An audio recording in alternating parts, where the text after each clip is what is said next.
If you're a fan of Acura but want an electric vehicle, the ZDX might be for you. I'm Tom Voelk for the Seattle International Auto Show, and this is the brand's first fully electric vehicle.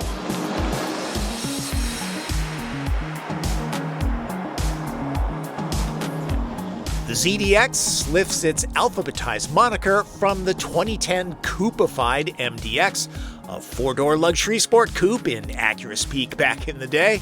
So there's new and old at the same time. In blue, it fulfills that classic wedding phrase when you figure there's something borrowed. ZDX starts with GM's Ultium platform. You'll find the architecture under Cadillac Lyriq and Chevy Blazer EV. This lets Honda get the Prologue and ZDX to market while developing its own in-house EV platform.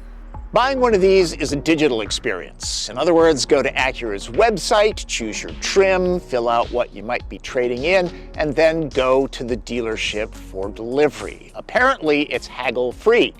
MSRP starts at around $66,000 for a rear-drive ZDX. This is a top trim Type S, dual-motor all-wheel drive, and stickers for $77,000. But then you need to do some math because this qualifies for the $7,500 federal tax credits and anything that your state might offer. So lop that off the price. Type S is the most powerful and expensive ZDX, the only trim to get adaptive air suspension with 8 inches of maximum clearance. Dual motor all-wheel drive is standard. A-Spec can be had with single motor rear drive. The Ultium pack provides 102 kilowatt hours of juice.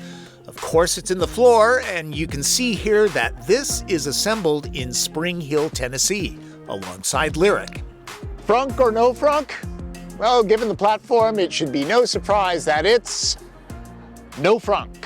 Some EVs have the drivetrain components running down a spine inside the car. General Motors' Ultium platform puts it all in the nose, leaving a lot more room between the two front passenger seats for purses and backpacks.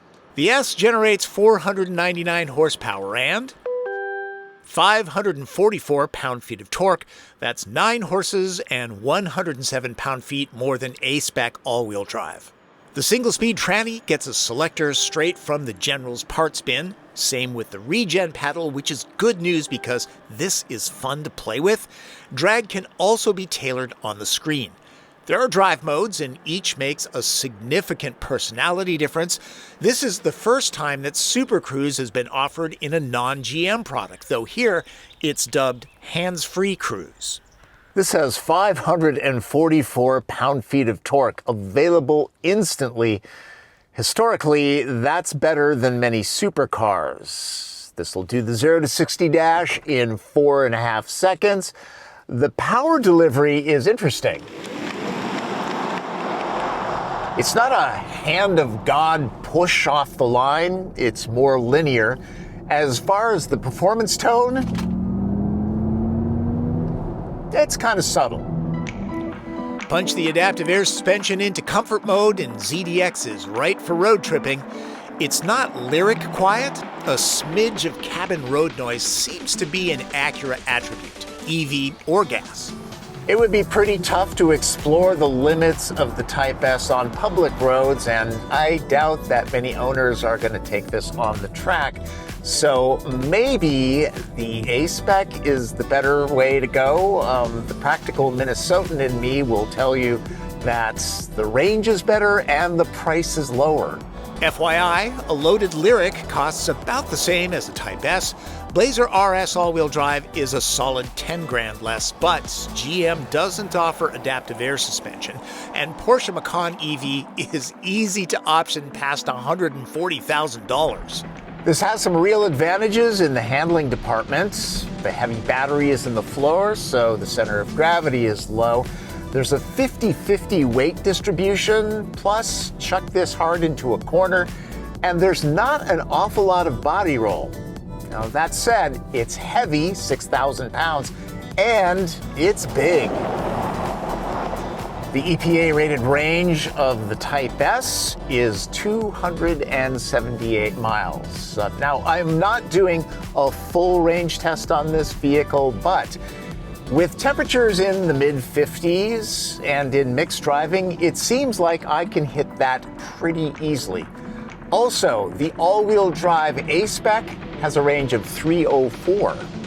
Tow the maximum of 3,500 pounds and it would dramatically cut range. That's typical of EVs. Type S upgrades to Acura Watch 360 Plus ADAS features, though all ZDXs get automatic emergency braking with pedestrian detection, lane keep assist, rear auto braking, and adaptive cruise. The main draw is hands-free cruise or super cruise.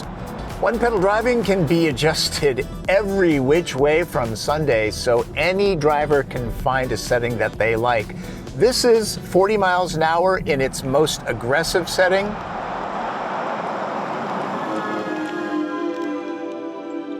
Yeah, see, pretty quick. Also, this little paddle, it's terrific. I wish more EVs had it. The max commercial DC fast charge rate is 190 kilowatts, same as Blazer EV and Lyriq, that's no surprise. So it's not as speedy as anything from Genesis or Porsche, but for those that seldom road trip, need to respond to emails, or tend to snack while charging, this is not really an issue. Acura says supercharger access is coming. When you buy ZDX, Acura throws in one of three packages. Home charger installation assistance, which I don't need because I already have it, a travel charge cord with a little bit of EVgo charge credit, or $750 worth of public charging from EVgo. It's your choice. Seldom drive more than 40 or 50 miles a day? Well, you can probably get away charging with standard 120 current. A full fill on a completely spent pack using 240-volt level 2 takes around 10 hours. Acura designers took the reins when designing the cockpit of the ZDX. Overall, it's new, not borrowed. The vibe is true to the brand. Test drive a Blazer EV first, and it's easy to recognize GM switchgear. Hey, look, it's OnStar. It does look like an Acura in here. Niceties include a full view of the surroundings, an excellent phone charge slot, and a digital mirror for when cargo is stuffed to the ceiling. The interface has strong ties to GM, and that's okay because it does a great job with these. Graphics are easy to read, response is excellent, the flow is natural, it's intuitive to rearrange and customize. Some might not like the headlight controls located here, but really, most will use the auto setting. This has Google Assistant, so you really don't have to use the screen all that much. It's voice commands. Hey, turn on the heated steering wheel. Okay, turning on the steering wheel heater. It's just that easy. You do have to pay for a subscription service, though. Unlike General Motors EVs, Acura sticks with Apple CarPlay and Android Auto. That might be a tipping point for some. The usual places to stash things are here. For years, my favorite car audio has been Acura's ELS Studio 3D system. Now it's Bang & Olufsen. It's quite immersive. Lots and lots of room in the back seats. I'm 5'9" and want for nothing. Headroom is very generous. Knee, leg, and foot room even more so. Cushions are high enough for good thigh support, and the door openings are big enough so getting in and out is no problem. Same with loading car seats. Door pockets are big enough for a Hydro Flask. Built-in sunshades, always nice. Pockets on both seat backs. That's not always a thing. There's a lot going on back here. Separate climate zone, heated seats for the outboard positions. Charging stuff should be no problem at all. One thing I would like, seats that slide fore and aft. These don't do that. The floor is board flat. That helps with footroom. The bench is wide enough so you can get 3 average-sized adults back here. You know, for short trips across town. For road trips, 2 would be optimal. Cargo?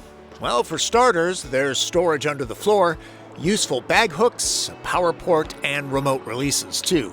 Dropping the backs means the everyday 29 cubic feet, which is big enough for 8 carry-on sized suitcases, grows to 62 cubic feet. Not too shabby. ZDX is not Acura's first automotive wedding. That would be the SLX, basically an Isuzu Trooper. But this is the brand's first fully electric vehicle, and it manages to be quite different from its Ultium cousins. Remember, ZDX is purchased online, but I highly recommend dropping by an Acura showroom to check it out in person first. It's always a smart move to see a vehicle before buying. For the Seattle International Auto Show, I'm Tom Voelk.